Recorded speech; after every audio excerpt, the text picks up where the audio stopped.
Baik saudara-saudara, pada saat ini kita bersyukur kita boleh masuk dalam pelajaran sekolah Sabat yang kelima dengan judul Semua Bangsa dan Babel. Tapi sebelumnya, mari kita tunduk kepala, kita satu dalam doa, kita berdoa.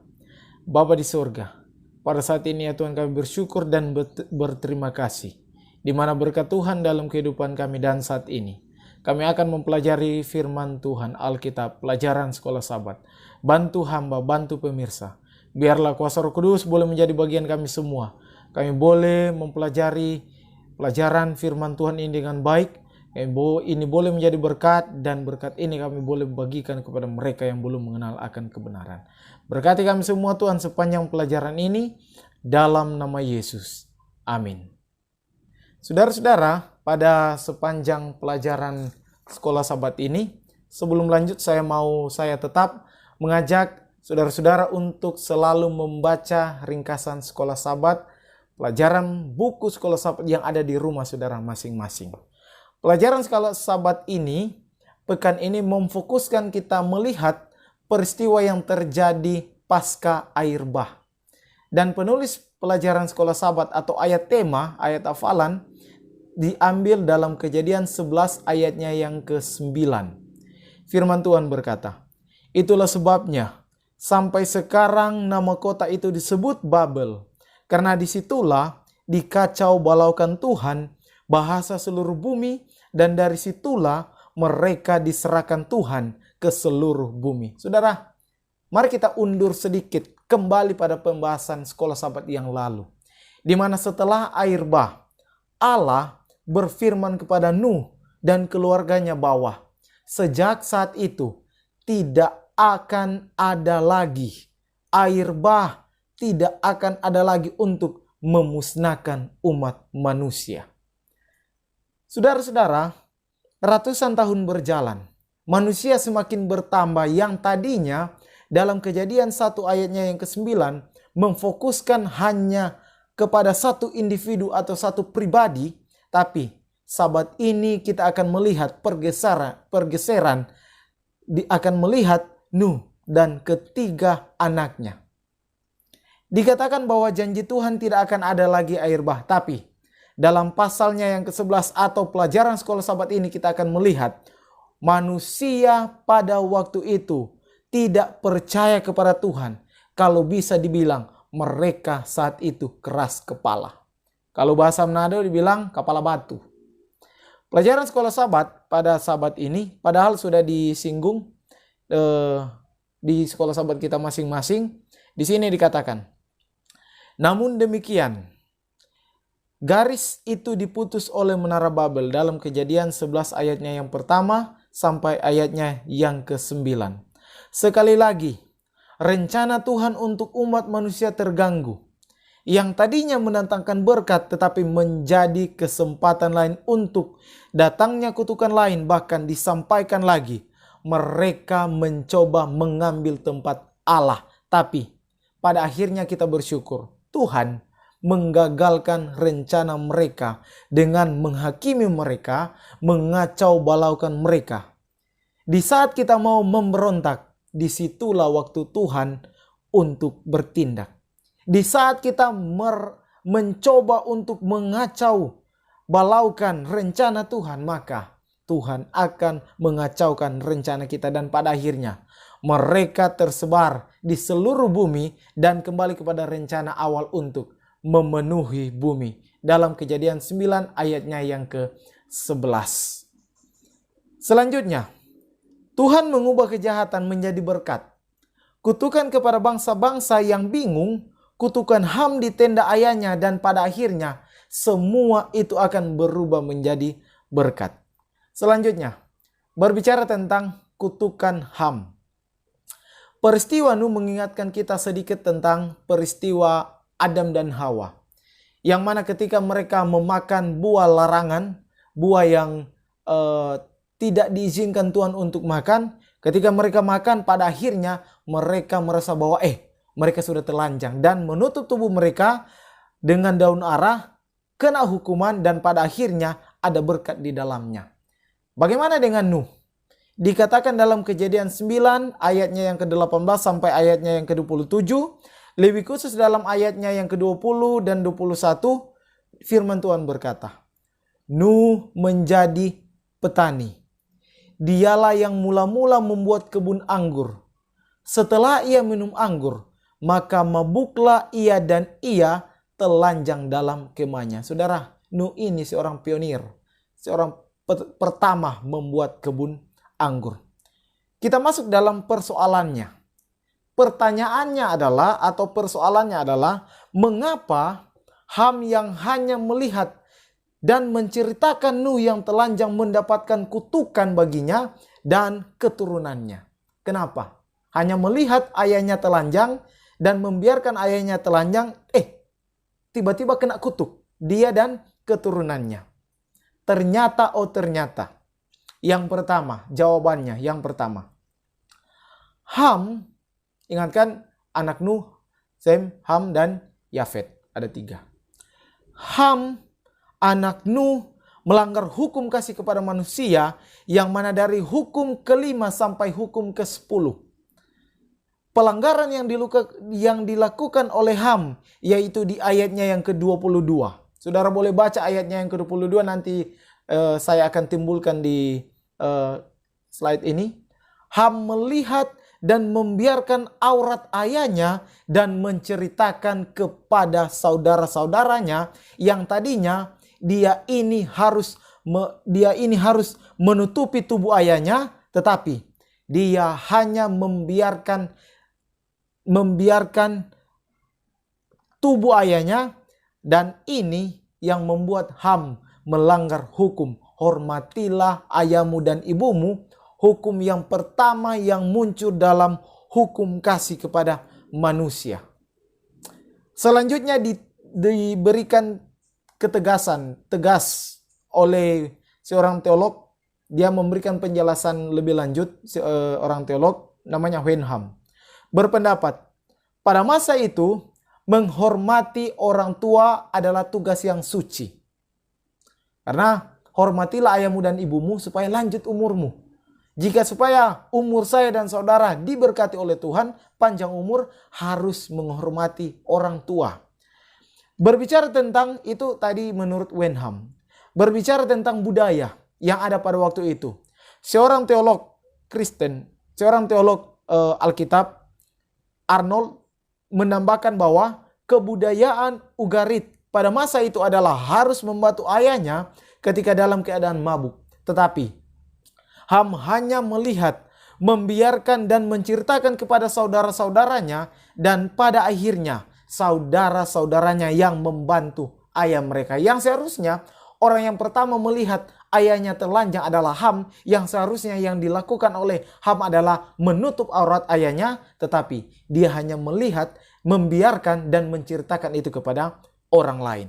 Selanjutnya, apakah dengan hanya melihat dan membiarkan aurat ayahnya atau membiarkan ayahnya telanjang dikutuk oleh Tuhan? Ternyata bukan hanya itu. Mari kita lihat di sini. Tapi sebelum lanjut, ini sebenarnya di pelajaran di hari Minggu. Sebenarnya maksud penulis di sini dia mau mengangkat isu rasisme yang telah terjadi di berbagai negara yang ada, keturunan dari Ham, isu rasisme. Tapi saat ini kita hanya akan ambil poin yang lain yang boleh menjadi berkat untuk kita. Jawaban yang kedua, yang berikutnya. Menurut Joan, kata melihat dalam ayatnya yang ke-22, kalau dalam bahasa Ibraninya adalah wayar. Yang akar katanya adalah ra'ah. Yang boleh diterjemahkan dalam bahasa Inggris itu searching, atau mencari dengan cermat, dan dijelaskan lagi terus menerus, maka akan timbul kata Ham ini pengidap voyeurisme atau penyimpangan perilaku seksual, di mana seseorang merasa terangsang jika melihat orang lain telanjang. Itu bahkan ditambahkan oleh seorang teolog yang bernama Rob, bahwa Ham mempunyai kelainan seksual. Dan diteruskan juga oleh Nyonya White, kejahatan HAM ini bersifat unnatural crime atau kejahatan yang tidak waras. Dilanjutkan dengan filial reference dan impede yang menunjukkan bahwa HAM tidak menunjukkan penghormatan terhadap hal-hal yang sakral. Dan dari semua ini mengindikasikan bahwa HAM mempunyai penyimpangan seksual dan itulah yang membuat HAM dikutuk. Selain itu, kutukan tersebut mengandung janji berkah. Dikaitkan dengan nama Kanaan karena HAM bapa Kanaan itu yang berasal dari akar kata Kana yang berarti menaklukkan, dan melalui penaklukan di Kanaan itu umat Allah keturunan Sem akan memasuki tanah perjanjian itu dan mempersiapkan jalan untuk kedatangan anak manusia. Saudara, kita boleh melihat kenapa sampai HAM ini dikutuk. Yang pertama, dia tidak menghormati orang tuanya. Yang kedua, bahwa HAM ini mempunyai penyakit penyimpangan seksual. Ada kelainan. Selanjutnya, setelah kita melihat HAM, keturunannya atau silsilahnya, kejadiannya, dan sekolah sahabat mengangkat ada 3 fungsi. Yang pertama, ini menekankan sifat historis dari peristiwa-peristiwa Alkitabiah yang terkait dengan orang-orang nyata yang hidup dan serta hari-harinya dihitungan dengan tepat. Yang kedua, ini menunjukkan kontinuitas penulis dari zaman kuno hingga kontemporer, membangun hubungan dengan jelas dengan masa lalu hingga masa kini. Yang ketiga, ini mengingatkan kita pada perapuhan manusia dan efek tragis dari kutukan dosa dan akibatnya yang mematikan pada semua generasi setelahnya. Selanjutnya, dalam Kejadian 11 ayatnya yang pertama, firman Tuhan berkata, "Adapun seluruh bumi, satu bahasanya dan satu logatnya." Artinya, hanya satu bahasa dan hanya satu logat. Contohnya, jika pada waktu itu hanya digunakan bahasa ratahan, yang mereka bicarakan waktu itu bahasa ratahan. Jika pada waktu itu digunakan hanya bahasa Indonesia, maka yang digunakan pada waktu itu bahasa Indonesia atau logatnya atau aksennya semua sama. Dan peristiwa yang tercatat pada kali ini merupakan peristiwa setelah air bah. Apa yang saya sudah sampaikan tadi bahwa Tuhan telah berjanji tidak akan ada lagi air bah, tetapi oleh karena mereka keras kepala, sekolah sahabat mencatat bahwa memori air bah masih tertanam dalam pikiran mereka. Mereka pada waktu itu masih trauma. Ya, kadang-kadang kita juga manusia begitu.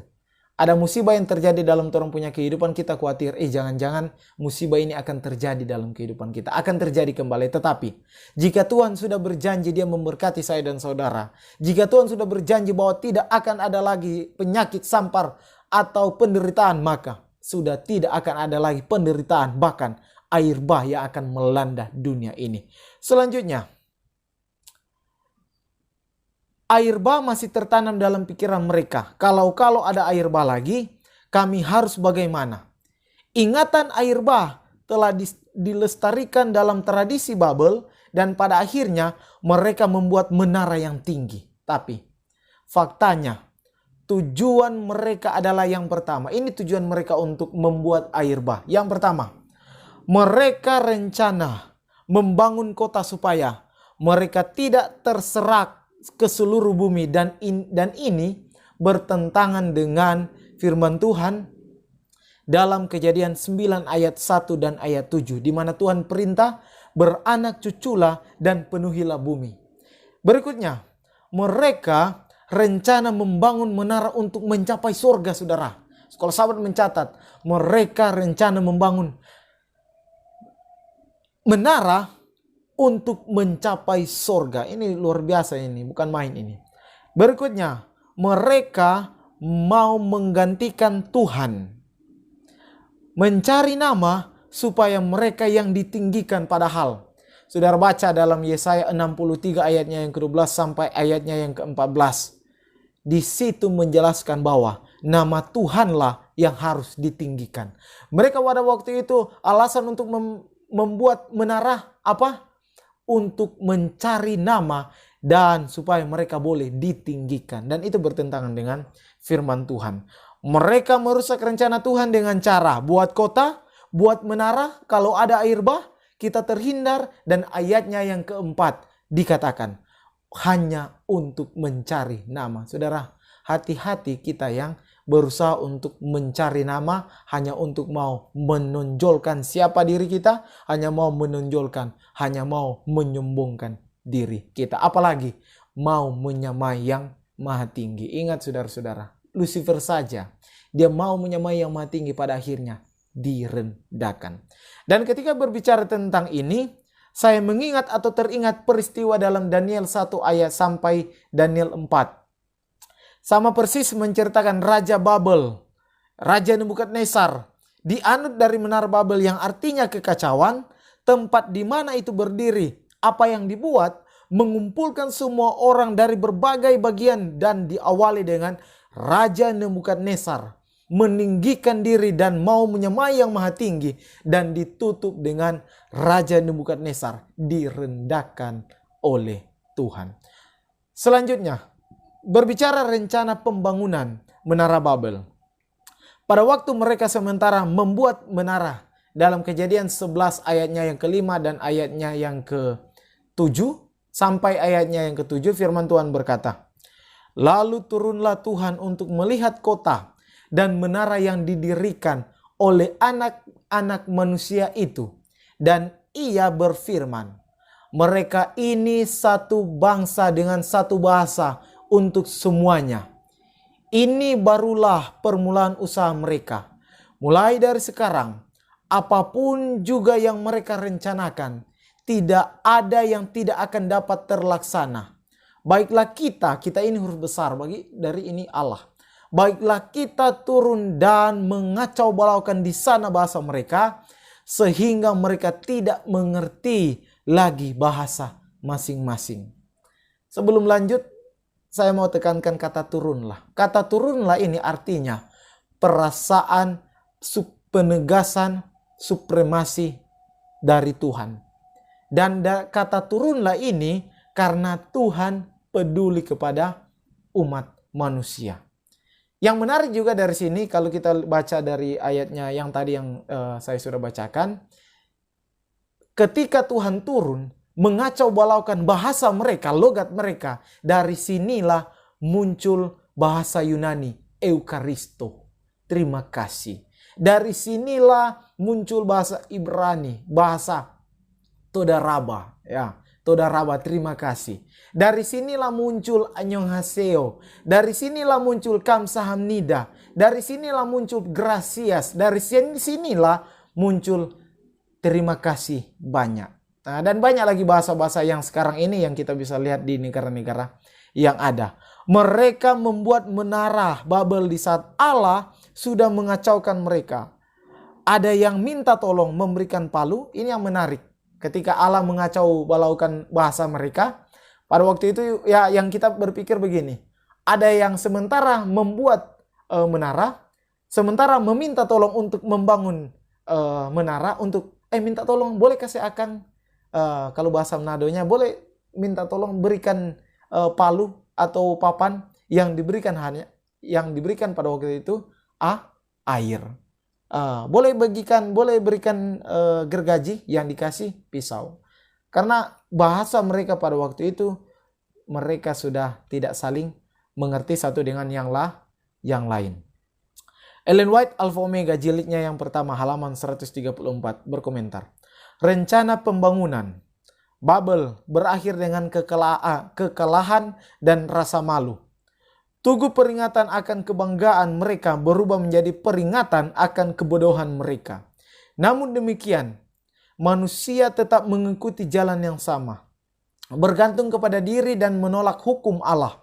Ini adalah yang telah dicoba dijalankan setan di dalam sorga, sama dengan apa yang mendorong Kain dalam mempersembahkan korbannya. Yang terakhir, dalam Kejadian 11 ayatnya yang ke-8 dan ayatnya yang ke-8 dan 9, dan dalam Kejadian pasalnya yang ke-9.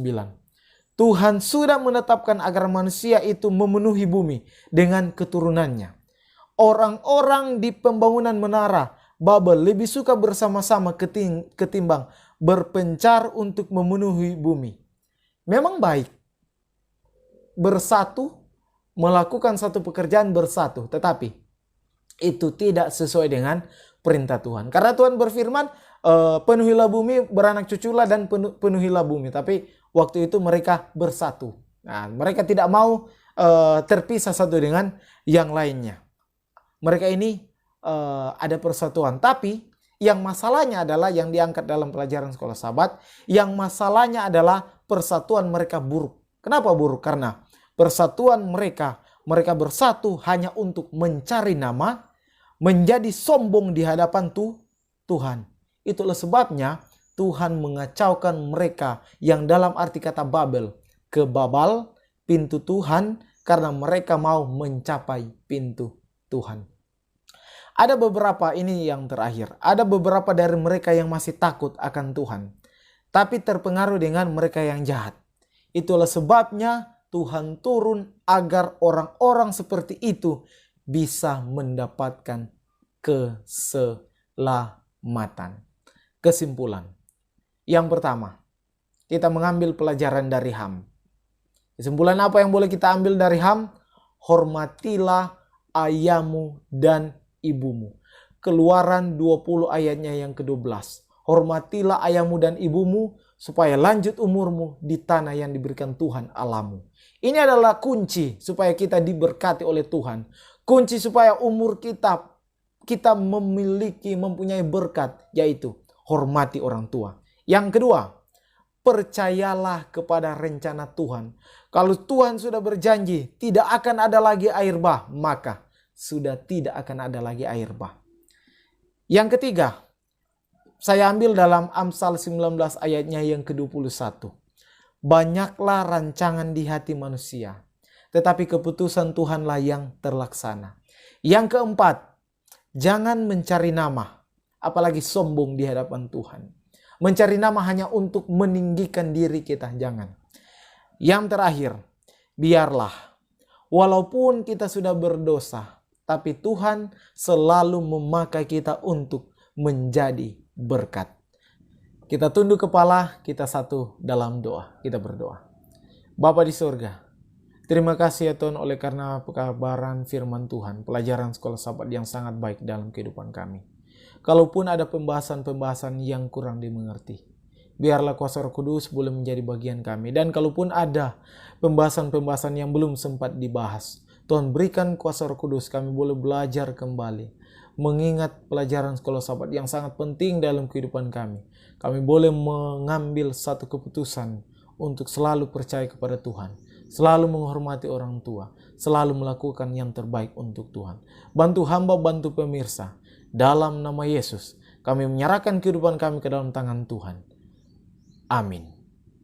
Saudara-saudara, kalau rangkuman video pelajaran sekolah Sabat ini memberkati saudara-saudara, jika berkenan, silakan di like, di share, bahkan subscribe channel ini. Tuhan memberkati kita semua. Tuhan Yesus sayang patorang semua. Haleluya. Amin.